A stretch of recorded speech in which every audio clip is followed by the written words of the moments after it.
Caught my wife cheating. Then I found her $2 million murder plot. What if the person you trust most was planning your murder just 20 feet away? I'm Michael, and the woman sleeping in my bed wasn't just cheating with our neighbor. They were planning to make me disappear for $2 million. And I caught everything on camera.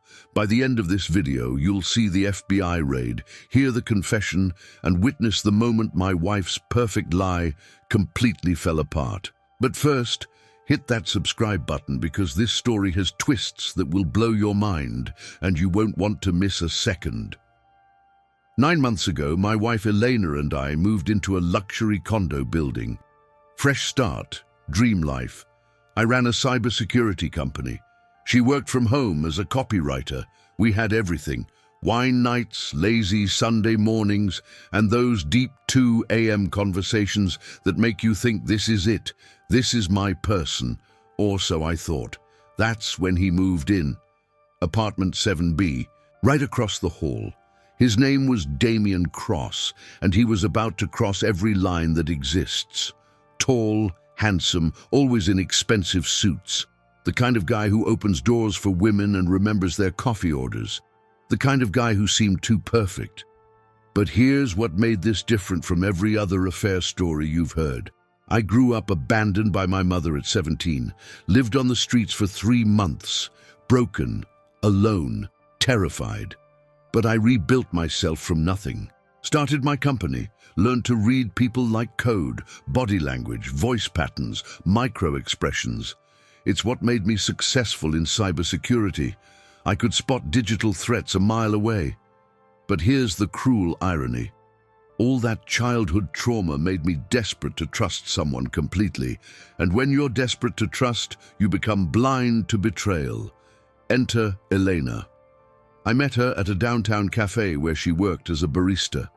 She had this laugh, not fake, not rehearsed, genuine, pure sunshine.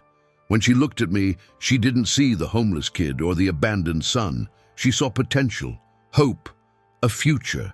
It took me 6 months to believe she was real, another year to propose.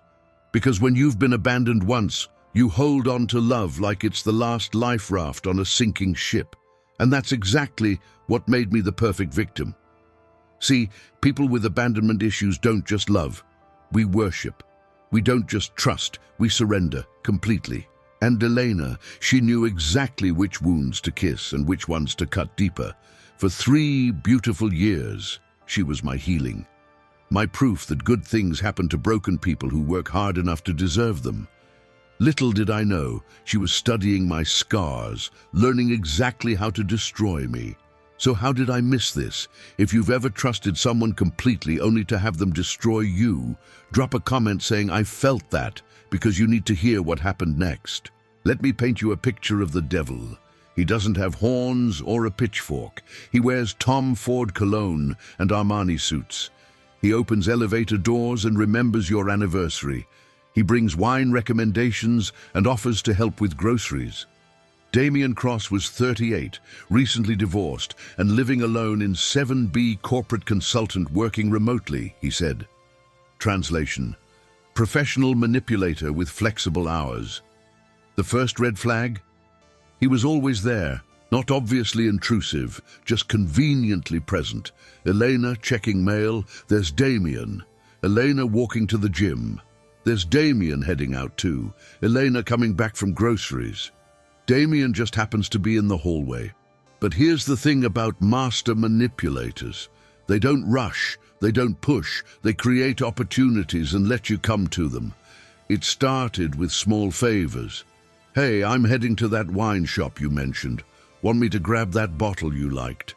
Then shared interests. Elena, you mentioned you love French poetry.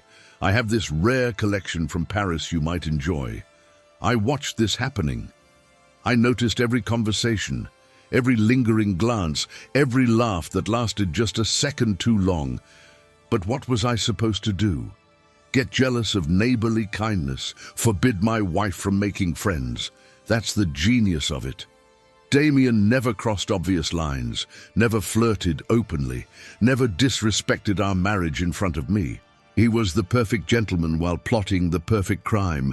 And Elena, God, she was glowing, laughing more, humming in the shower, trying new perfumes. I thought our marriage was getting stronger. I thought the new neighborhood was good for her. I was an idiot. Because while I was congratulating myself on finding such a friendly building, Damien was studying us like a predator studies prey, learning our routines, our schedules, my travel days, Elena's insecurities, and he found them. The little cracks in her confidence that I was too close to see. The parts of herself she'd hidden even from me. The fantasy of being desired by a mysterious stranger who saw her as more than just Michael's wife. That's when I started noticing the changes. New perfume. Elena had worn the same floral scent for 3 years, light blue by Dolce & Gabbana. It was our scent. I'd bought it for our first anniversary. But suddenly she smelled different. Darker, muskier, more sensual. New perfume? I asked casually. Oh, Damien recommended it, said it was more sophisticated. Damien, always Damien.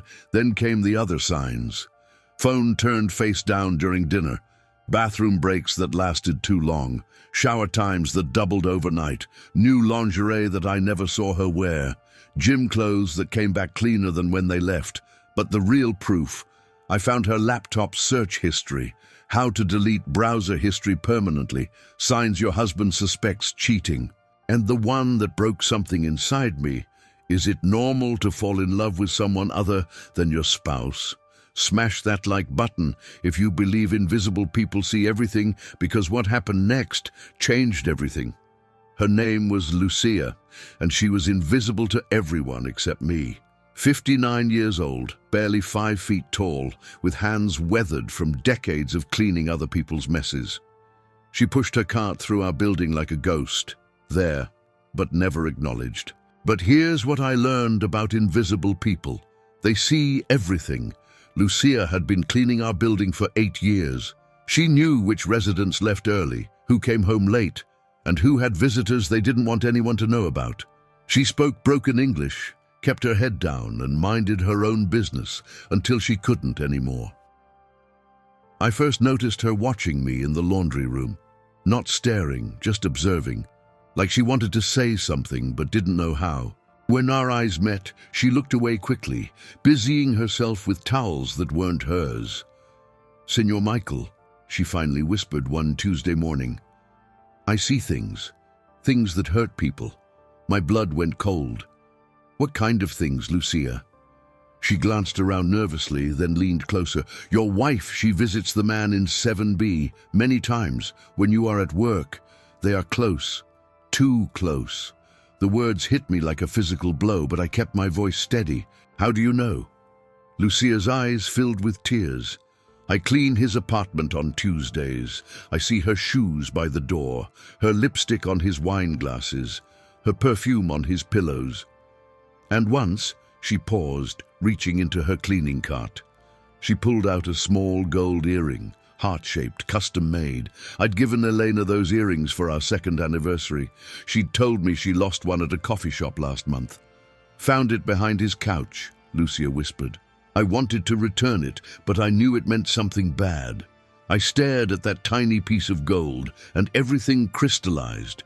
This wasn't paranoia. This wasn't insecurity. This was truth, handed to me by the only person brave enough to speak it. "How long?" I asked. 3 months, maybe more." "They are careful," but she shrugged sadly. "Love leaves traces, even secret love." Lucia had become my accidental ally, the witness I never knew I needed. And over the next week, she told me everything. The schedule, the signals, the way Elena would check her reflection in her phone before knocking on 7B, the soft music that played through his walls on Tuesday and Thursday afternoons, the way they'd wait exactly 15 minutes after I left for work before she'd cross the hall. But the most chilling detail, what she'd overheard through Damien's door one afternoon while cleaning the hallway. "He's so trusting, it's almost too easy." Those words echoed in my mind for days. Almost too easy. Like I was some kind of joke. some pathetic fool who deserved what was coming, but Lucia saw something else in me. She saw someone worth saving, someone worth risking her job, her safety, her quiet invisibility to help. And that tiny gold earring in my palm became the key that would unlock everything. Comment hero if you think Lucia deserves recognition, because without her, I wouldn't be here to tell this story. Wednesday, 3:47 p.m. That's when my life changed forever. And it started with a glitch. See, working in cybersecurity makes you paranoid about home security. I had cameras at every entrance, motion sensors, digital locks, the works. Not because I didn't trust Elena, but because I'd learned that the world is full of people who take what isn't theirs. I just never thought one of them was sleeping in my bed. I was reviewing the hallway footage, routine maintenance, nothing suspicious when I saw it. 5 seconds of static at 2:17 p.m. Just long enough for someone to slip past undetected. But here's what I did catch. Elena leaving for her quick workout at 2:15. Same footage shows her returning at 2:26, but something was different. Her hair was messier, her cheeks flushed, and that smile. That wasn't the smile of someone who'd just done cardio. I rewound it, analyzed it, enhanced it. And that's when I noticed the time gap. 11 minutes for a walk around the block, in heels. Then came the perfume analysis. That night, she smelled different, not her usual scent, something darker, muskier, his cologne mixed with hers. I started paying attention differently, not as a loving husband, but as a cybersecurity expert tracking suspicious activity. And once you know what to look for, the signs are everywhere. But I said nothing, did nothing, because part of me, the abandoned 17-year-old part, kept hoping I was wrong, kept praying this was all in my head. I wasn't wrong. Living with betrayal is like drowning in slow motion. Every kiss became a lie. Every I love you felt rehearsed. Every touch burned with the knowledge of where her hands had been. But I didn't confront her. Not yet. Because I needed to understand the full scope of what I was dealing with. Was this just physical, emotional, or something deeper? Elena was getting sloppy, confident, comfortable in her deception. She started taking longer errands, 2-hour grocery runs that yielded a single bag, yoga classes that left her looking more satisfied than stretched, work calls that made her giggle like a teenager. And Damien? He was getting bolder, texting her directly instead of through me. Bringing that wine you loved. Want to finish that conversation from yesterday? Can't stop thinking about our discussion. I watched Elena's face light up when these messages came, the same way it used to light up for me. But the cruelest part wasn't the affair itself. It was the performance. Every morning she'd make my coffee exactly how I liked it, kiss my forehead, ask about my day, play the role of loving wife with Oscar-worthy precision. You seem stressed lately, baby. Everything okay? She'd ask, her hand on my shoulder, concern painted perfectly on her face. How do you answer that? Actually, honey, I know you're sleeping with our neighbor, but please continue this fascinating charade. Instead, I'd smile and lie just like she did. Just work stuff.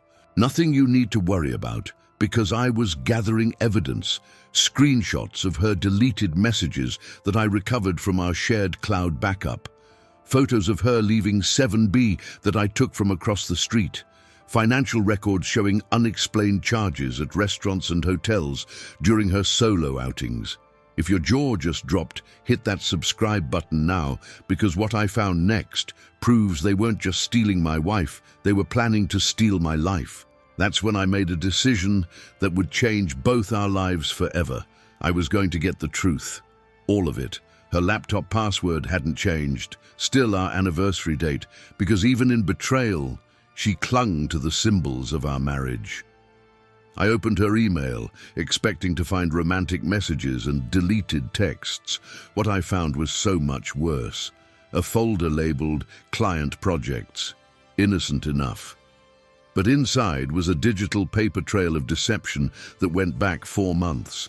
Screenshots of our bank statements, photos of our apartment layout, copies of my work contracts and salary information, and emails. God, the emails from dcross.consulting@gmail.com. Subject, Phase 2, complete.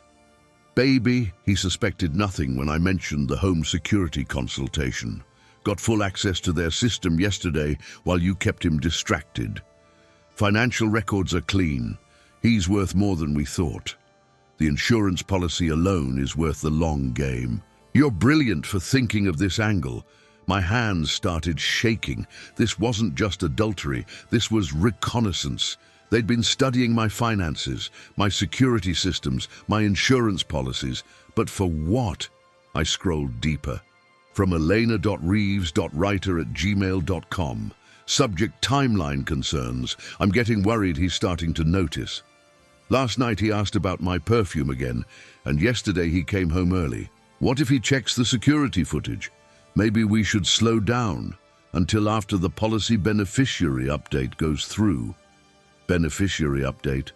What beneficiary update? I opened our insurance account. There it was. A request submitted 2 weeks ago to increase my life insurance policy from $500,000 to $2 million. Reason listed: recent promotion and salary increase. But I hadn't gotten promoted. I hadn't requested this change. My wife had forged my signature and increased my life insurance while planning what exactly. The next email made everything clear. From dcross.consulting@gmail.com. Subject, final phase discussion. Accidents happen all the time, sweetheart, especially to cybersecurity experts who work late, drive tired, and have stressful jobs. We just need patience and opportunity. Once it's done, we disappear together. New identities, new country, new life. And $2 million buys a lot of new. I stopped breathing, literally stopped breathing. They weren't just stealing my wife, they were planning to steal my life. After discovering the insurance conspiracy, I couldn't sleep, couldn't eat, couldn't think straight. I was a walking target, and the two people planning my accident were sleeping in my bed and living across my hall. That's when Lucia found me in the building's garage at 2 a.m., sitting in my car, staring at nothing. "Senor Michael?" Her voice was gentle, concerned. "You okay? You look sick." I almost lied, almost said I was fine. But when you're drowning, you don't reject a life preserver because it doesn't look fancy enough. "Lucia," I whispered, "I need help. Real help, and I think you're the only person I can trust." Her eyes widened, but she didn't hesitate. "Tell me." So I did. Everything. The affair, the emails, the insurance fraud, the planned accident. Lucia listened without judgment, her face growing more serious with each detail. "Type justice in the comments if you want to see how I took him down, because the trap I set was perfect." When I finished, she was quiet for a long moment. Then, "Ay, Dios mío, this man, he is evil." "But your wife," she shook her head sadly, "she is lost, confused by his lies. She's planning to kill me, Lucia." "No," she said firmly, "he is planning to kill you. She is planning to run away with money. But she does not understand what kind of monster he is." Lucia reached into her cleaning cart and pulled out a small digital recorder. "I have been taping them. Not to hurt, to protect. I know men like this, Damien. They don't stop with one victim." She pressed play. Damien's voice filled the car. "Elena's just the current mark, babe. I've done this 3 times before. Different cities, different identities. The wives never suspect until it's too late, and the husbands, well, they don't live long enough to learn from their mistakes. 3 times, 3 other families destroyed, 3 other men dead. I called the police already," Lucia continued, "but they say they need more evidence. Recordings are not enough. They need proof of actual crime. Then we'll get them proof," I said, my voice steady for the first time in days. Lucia smiled grimly. "I hoped you would say that, because I have a plan." But it is dangerous, and you must trust me completely. This woman, this invisible, underestimated cleaning lady, was offering to risk her life to save mine. Why? I asked. Why would you do this for me? Her eyes filled with tears. Because 20 years ago, a man like Damien killed my husband, made it look like accident, stole our savings. Police never believed me. She straightened her shoulders. But I believe in justice, and sometimes justice needs help. The moment of truth arrived on a Thursday evening when Eleanor thought I was at an overnight client meeting in Denver. Instead, I was parked across the street from our building, watching the security feed on my phone, waiting for the show to begin. 7:32 p.m. Elena emerged from our apartment, dressed in the black cocktail dress I'd bought her for our anniversary. She knocked on 7B.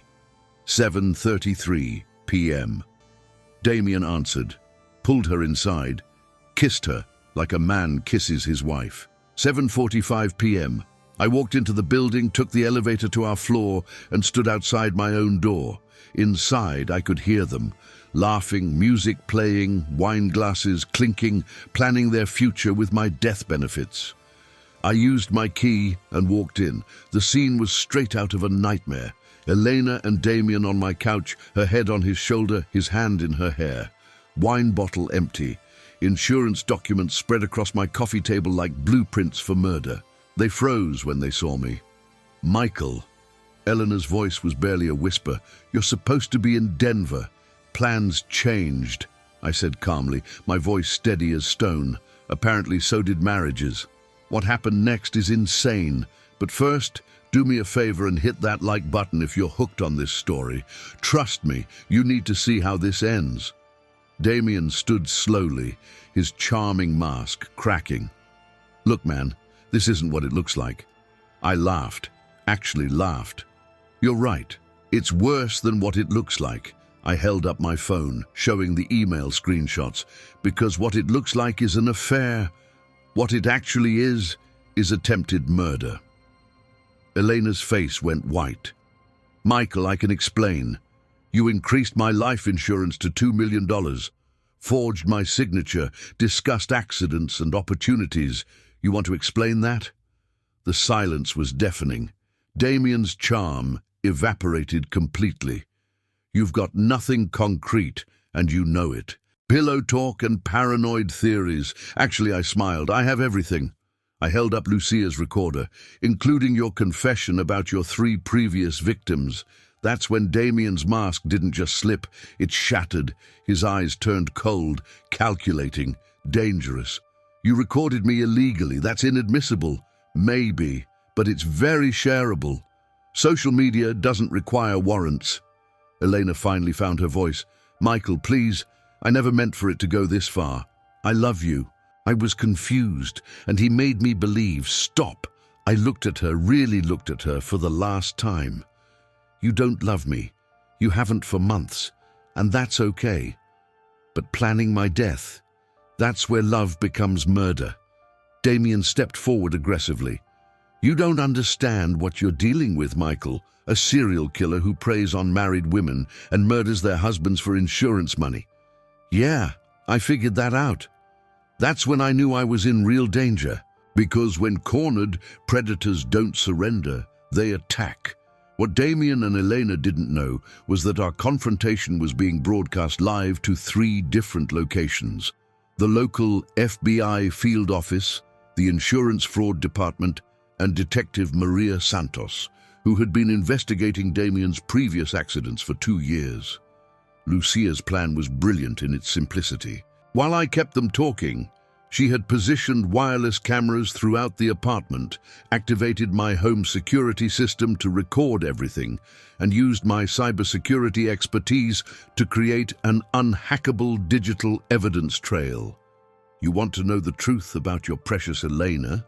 Damien sneered, his gentleman's mask completely gone. She came to me, Michael, complained about how boring you were, how predictable, how she felt trapped in your little suburban fantasy. Elena gasped. That's not true. Damien, tell him that's not. Oh, but it is, sweetheart. Damien's voice turned cruel. "You practically threw yourself at me the first week I moved in. My husband works so much, I'm so lonely, I need excitement. It was almost too easy." I watched Elena's face crumble as she realized she'd been manipulated just as cruelly as I had. "The insurance scam was her idea too," Damien continued, enjoying the destruction. "She did the research, found the loopholes, suggested the amount.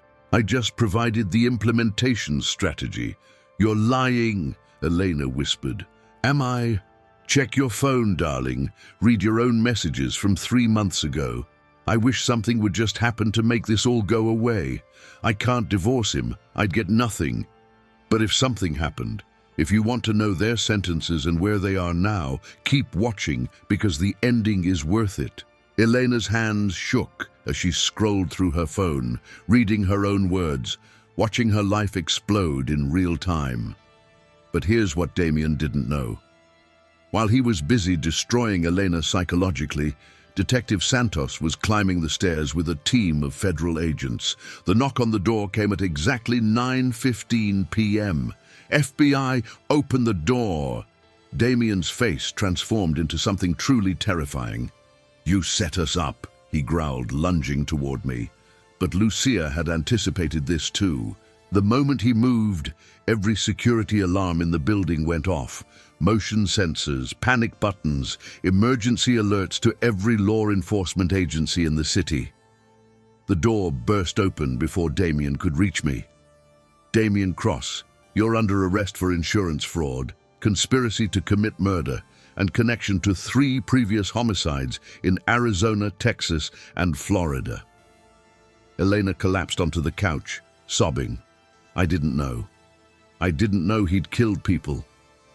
I just wanted to feel alive again." Detective Santos looked at her with a mixture of disgust and pity.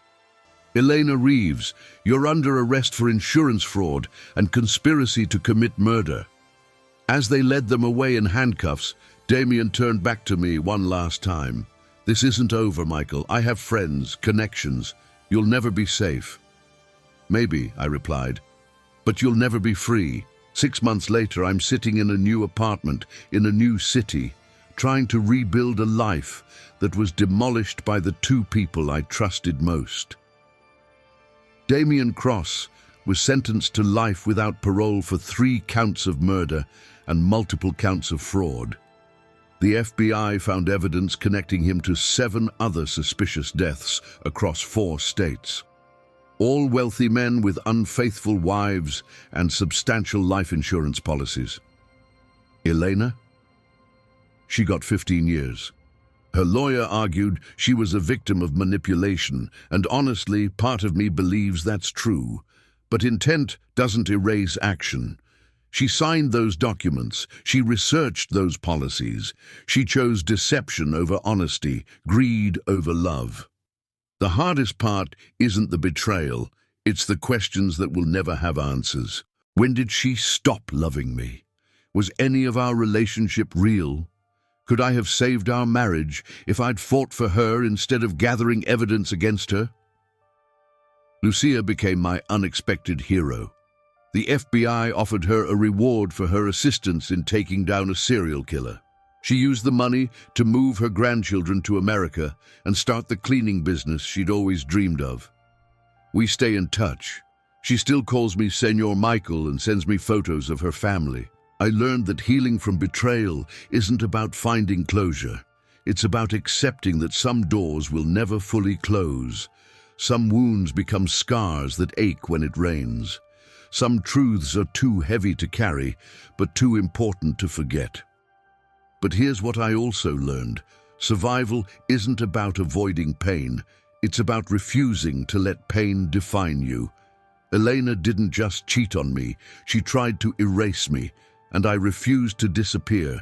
I'm dating again, slowly, carefully. With better boundaries and clearer red flags, I've learned that trust isn't something you give. It's something you build, brick by brick, with time and consistency and truth. The cybersecurity business is thriving. Turns out, surviving a murder plot gives you credibility in the paranoia industry. Who knew? And sometimes, late at night, when I'm debugging code or reviewing security footage for clients, I think about that moment when I walked into my apartment and found my life in ruins. I survived something that killed 3 other men. I exposed a predator who might have killed dozens more. I helped put 2 criminals in prison where they can't hurt anyone else. But mostly, I learned that sometimes the worst thing that happens to you becomes the best thing that could have happened. Because now I know exactly how strong I am, exactly what I'm worth, and exactly what I'll never tolerate again. What would you have done in my situation? Comment below. But remember, the best revenge isn't revenge at all.